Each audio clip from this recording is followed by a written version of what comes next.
Kumusta mga kaibigan? Nasa channel ka ng Valory. Ipapakita ko paano mag-remap ng keys sa Windows 10 at 11. Para dito, i-type store sa search.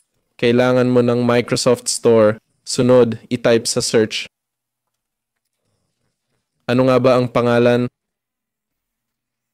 Power Toys. Microsoft Power Toys ang tawag dito. I-install at buksan ito. Naka-install na sa akin kaya di ko na kailangan. Punta tayo sa input-output. Dito, may keyboard manager. Parang input-output ito. Ito ang keyboard control manager. Iyon ang remap button dito. Pindutin, i-remap ang key.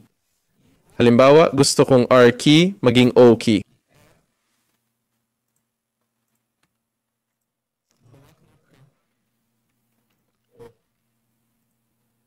Okay.